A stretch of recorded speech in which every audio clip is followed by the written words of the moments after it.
할렐루야. 오늘 이 새벽에 주님 앞에 나오신 여러분 위에 우리 주님의 평화와 축복이 넘쳐나기를 간절히 바랍니다.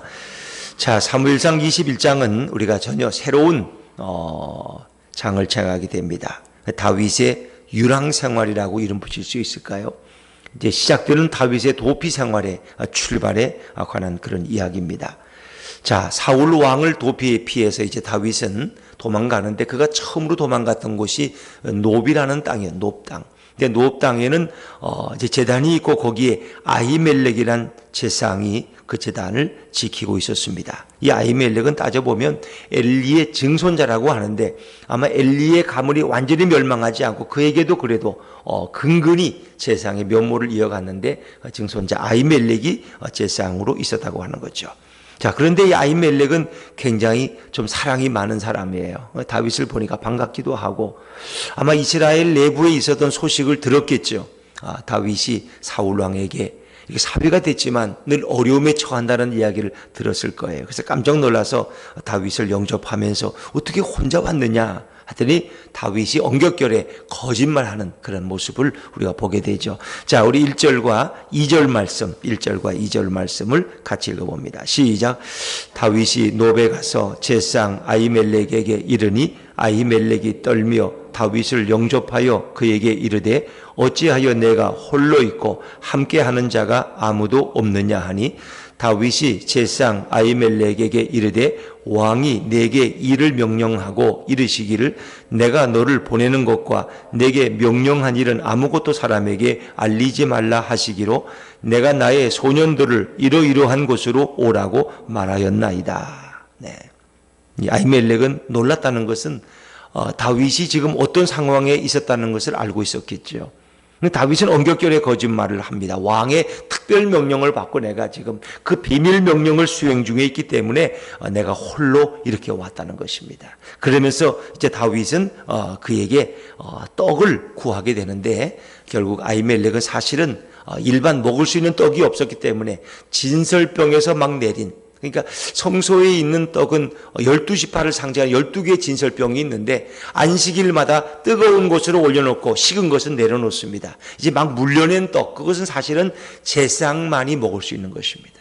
그런데 아히멜렉은 다윗에게 특별한 자비를 베풀어서 굶주린 다윗에게 그 떡을 내어주는 거죠. 다윗도 사실은 자기가 먹을 게 아니라 자기와 함께한 소년들이 만나게 되어 있는데 그들이 굶주려 있기 때문에 그들에게 줄 것이라고 하죠. 그래서 이것은 거룩한 자만이 먹을 수 있습니다. 그러니까 쉽게 말하면 여성과 이렇게 잠자리를 한 사람은 부정하기 때문에 이 떡을 먹을 수 없다 그랬더니 우리의 소년들은 여자를 가까이하지 아니했다 하면서 그 떡을 받아 먹는 그런 모습이 첫 번째 나오고, 두 번째는 이제 칼이 없어서 칼을 구하니까 아히멜렉이 골리앗의 칼을 주는 그런 장면이 나옵니다. 자, 우리 8절과 9절 말씀입니다. 8절과 9절 한번 읽어보죠. 시작. 다윗이 아히멜렉에게 이르되 여기 당신의 수중에 창이나 칼이 없나이까? 왕의 일이 급함으로 내가 내 칼과 무기를 가지지 못하였나이다 하니 제사장이 이르되 내가 엘라 골짜기에서 죽인 블레셋 사람 골리앗의 칼이 보자기에 쌓여 에봇 뒤에 있으니 내가 그것을 가지려거든 가지라. 여기는 그것밖에 다른 것이 없느니라 하느니라. 다윗이 이르되 그것은 그 같은 것이 또 없나니 내게 주소서 하더라. 아멘.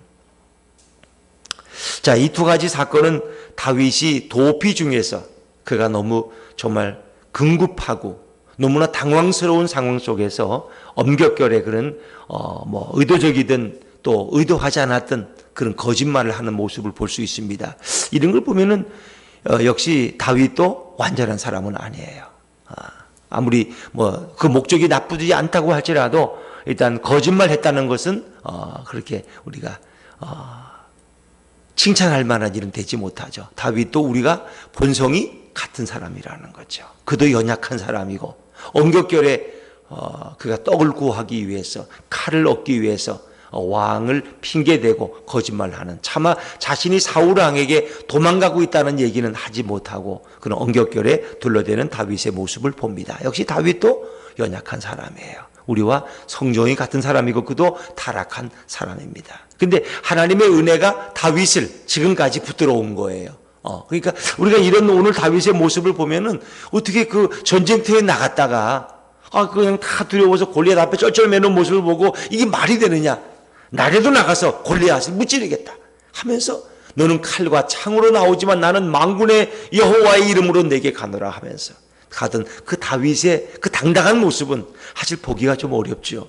그러니까 사람이 어찌 보면은 아무리 이렇게 평상시에 삶이 믿음이 좋고 모든 것이 이렇게 질서 있게 이루어졌지만 그가 한번 어려움 일에 처하면 사람은 참 이게 당황스럽다는 거죠. 그러니까 다윗의 평정심이 잃어버린 거예요. 일단은 우리 왕궁에서는 굶지 않았을 거예요. 먹는 것은 잘 먹었을 거예요. 근데 그가 며칠 동안 이 광야를 걷다 보니까 굶주렸어요. 사람이 며칠 굶으면 뭐도 해요? 도적질도 한다잖아요.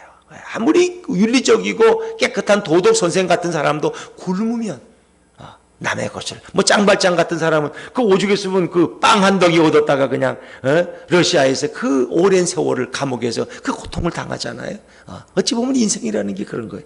사람이 굶주리게 되면 당황하게 되고 도움을 청할 데가 없으면 결국 거짓말해서 진설병을 결국 얻어먹는 그런 모습. 그리고 또 칼이 없으니까 늘 불안한 거예요. 사실은 다윗은 칼을 의지하는 사람이에요? 하나님을 의지하는 사람이에요? 하나님을 의지하는 사람. 칼 같은 거 사울의 칼 쓸 수가 없어. 너무 커서 어린 소년 다윗에게는 갑옷 필요 없어. 무거워 걷지를 못하겠어. 그저 지팡이 하나 하고 물맷돌 5개를 가지고도 골리앗 앞에 두려움 없이 섰던 그 다윗. 그 다윗의 모습은 지금 여기서 찾을 수 없어요. 거짓말하고 생명을 보존하기 위해서 두려움에 지금 떨고 있는. 그러니까 우리 인생은 다 그런 거예요. 어떤 경우 두려움이 몰려오면 사람이 그 두려움에서 벗어날 수가 없는 거예요. 그때 어떻게 인간적인 방법을 연구하는 거예요. 아버지를 좀 속일까? 형들을 좀 속이고 돈을 좀 꿔서 어떻게 해결할까? 예를 들면 이런 생각부터 인간들은. 왜? 이 궁여지책을 찾는 거죠. 자, 우리 오늘 성경에 보니까 오죽했으면 이 다윗이 어디까지 블레셋 가드 땅까지 도망갔다는 거 아세요? 너무 사울이 두려워서. 사울에 대한 두려움이 왜? 지금까지 그 6번이나 그 위기 가운데 누가 도와줬어요? 하나님이 보호해 주셨고 창을 2번이나 피하게 하고 오직 사울이 잡으러 오니까 성령이 임해서 사울이 입진을 하고 황홀경에 빠져서 다윗을 잡기는커녕 입진만 하고 예언만 하다 그냥 가버린. 그런데 이 순간만은 평정심을 잃어버렸다는 거예요. 이건 누구도 마찬가지. 당황스럽게 빠지고 마귀가 우리를 지배하도록 넘겨두면 사람은 그때 당황해서 거짓말이 아니라 무슨 짓도 할 수 있다는 거예요. 오늘 다윗은 살기 위해서 근데 그가 두려움에 빠져 있었다는 거죠. 자, 우리 10절 말씀을 한번 읽어볼까요? 10절입니다. 10절 시작. 그날에 다윗이 사울을 두려워하여 일어나 도망하여 가드왕 아기스에게로 가니. 그날에 다윗이 사울을 두려워하여. 인간적인 그의 본성이 드러나는 그런 모습이죠. 하나님을 의지하는 끈을 놓아버리니까 결국 다윗의 마음속에 언제 죽을지 모른다는, 왕이 되기는커녕 이거 언제 죽을지도 모르겠다. 이 두려움에 빠져 있다는 거죠. 그러니까 사람이 두려움에 빠지면 일단 이성을 상실하고 판단력이 흐려지고 그리고 범죄도 쉽게 할 수 있다는 거예요. 그 결과는 뭐예요? 부끄러움을 당하는 거죠. 부끄러움을 당하는 거예요. 자, 그래서 이제 이렇게 블레셋에 와서 몸을 좀 의탁하려고 했더니 그 유명한 다윗을 모르겠어요? 그 블레셋에 간 이유를 좀 궁금하지 않아요? 하필이면 그 많은 땅 중에 왜 블레셋에 갔을까? 그것도 자기가 죽은 골리앗이 있는 그 고향인데, 이 아기스라는 나라는 동리는. 그러니까 여러분 이런 말 들어보시죠. 원수는 뭐가 되는 거예요? 친구가 되죠. 지금 현재에서 다윗에게 원수는 누구예요? 다윗을 죽이려는 자가 누구예요? 사울왕이. 그럼 사울이 가장 싫어하는 자가 누구예요? 블레셋이죠. 사울의 원수는 블레셋이에요. 그러니까 자기의 원수된 사울의 또 원수인 블레셋에 가면 블레셋과 다윗은 한 입장이야. 사울에게 미움받은 입장이니까. 그러니까 뭔가 뜻이 통할 것 같아. 블레셋도 사울 왕은 너무 싫어해. 왜? 사울과의 전쟁에서 매번 졌기 때문에. 그러니까 어찌 보면 원수의 원수건 친구가 된다고 생각해서 블레셋에 갔는데 그들은 다윗을 다 알아봐요. 다윗은 이미 소문이 나 있어요.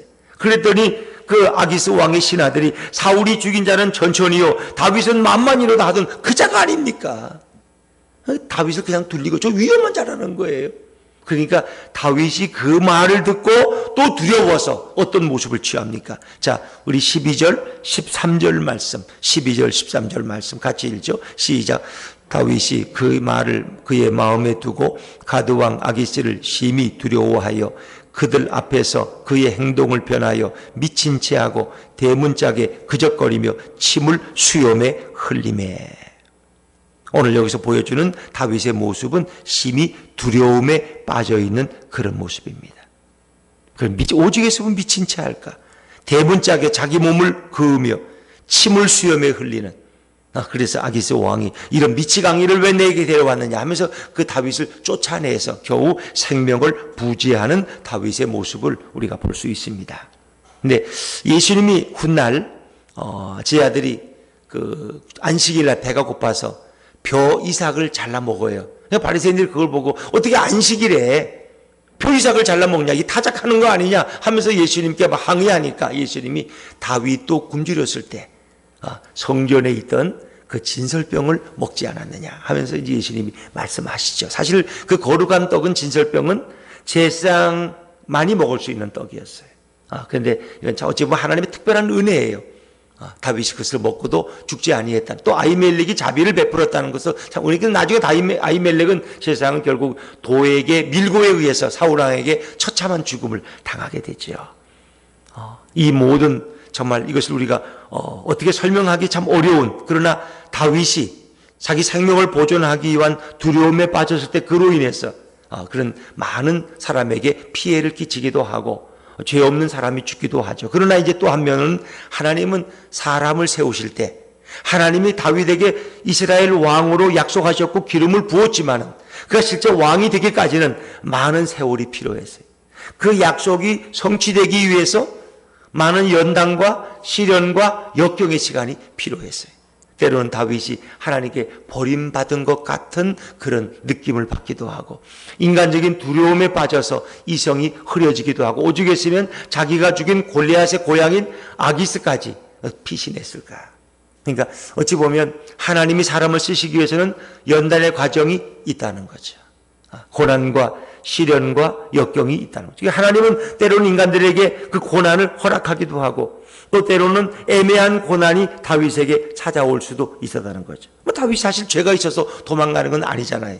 다윗이 사울 왕의 자리를 넘본 것도 아니고 사울의 무슨 신하를 이렇게 밀고 한 것도 아니고 아무 이유가 없어요.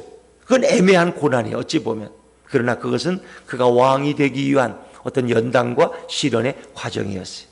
하나님은 모세를 쓰시기 위해서 40년 동안 미디안 광야에서 고난받게 하시고 다윗을 사용하기 위해서 이렇게 또 정처 없는 떠돌이 방랑의 삶을 이어가게 하시고 하나님이 요셉을 쓰시기 위해서 정말 시위대양집에 노예로 끌려가서 미래를 알 수 없는 그런 고난의 삶을 이어가기도 합니다. 그러나 다윗이 늘 이렇게 두려움에 빠져있던 건 아닙니다.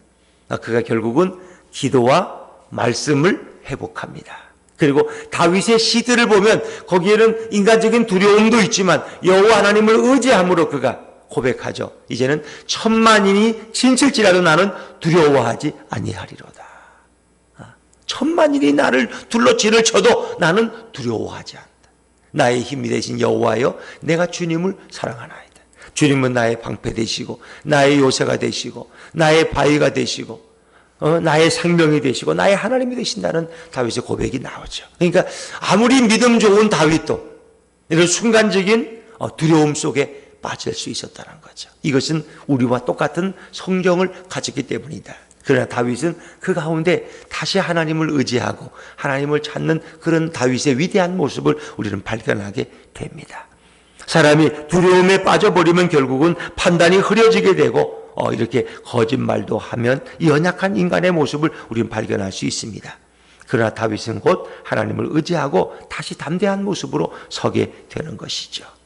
오늘 이 본문 속에서 이 진설병을 다윗이 먹었다 하는 이제 그런 진설병은 사실 아무에게나 갈 수 없는 거죠. 사실 이 원칙적으로 보면 이 진설병이라는 것은 바로 이 땅에 오시는 예수 그리스도를 상징하는 그런 떡이죠. 진설병은 예수님이 왜 나는 너희를 위한 생명의 떡으로 왔다는 거죠. 예수님 그렇게 말씀하시죠. 그래서 다윗같이 어찌 보면 이렇게 제사장이 아닌 사람에게도 떡이 허락되고 그가 살 수 있었던 것은 거룩한 만왕의 왕이신 예수님이 이 땅에 오셔서 결국은 이 땅에 죄인들에게도 가까이 가셨다는 거죠. 예수님은 죄인들에게 하셔서 복음을 증거하시고 그들에게 자신을 생명의 떡으로 내어주셨다는 거죠. 그래서 누구든지 감히 예수님 앞에 나아갈 수 없는 그런 세리와 창기들, 이런 미천한 자들이 예수님 앞에 나아가서 같이 음식을 먹고 그분의 생명의 말씀을 얻고 듣고 그들이 영원한 생명의 주인공들이 되는, 그것을 우리에게 또 암시해 주고 있는 거죠, 여러분. 그렇습니다. 예수님도 때로는 미친 사람이라는 그런 오해를 받기도 했어요. 그래서 다윗의 이런 모든 것이 아니지만 이런 다윗의 어떤 행동 속에서 이런저런 일들이 이 땅에 오신 예수님의 한 일면을 가리키는 것도 있습니다. 예수님을 향해서 사람들은 미쳤다고, 바알세불에 귀신이 들렸다고, 그래서 그가 기적을 행한다고 예수님을 많이 오해하기도 했죠. 그런 것도 어떻게 보면 다윗의 모습 속에서 이 땅에 오시는 예수님이 받은 오해의 모습도 우리에게 보여주고 있는 것이죠. 사람이 하나님을 믿는 그 믿음의 끈을 잠시 잃어버릴 때 우리는 이렇게 두려움과 혼란에 빠질 수 있습니다. 오늘도 예수 그리스도를 우리 삶에 든든히 붙잡고 그분과 동행할 때에 우리는 실수하지 아니하고 주님께 영광 돌리는 삶을 살아가게 될 줄로 믿습니다. 우리 인생에는 애매한 고난도 있습니다. 이유를 모르게 찾아오는 환난도 있습니다. 그럴 때 우리는 다시 하나님을 바라보고 기도와 말씀으로 다시 믿음을 붙들 때에 우리는 예수님을 통해서 구원을 경험하고 승리를 경험할 수 있습니다. 우리 인생의 이유를 알 수 찾아오는 애매한 고난 속에서도 믿음의 주에 온전케 하시는 우리의 대장 예수님만을 바라보고 의지하는 저와 여러분 되시기를 주의 이름으로 축원합니다. 기도하겠습니다.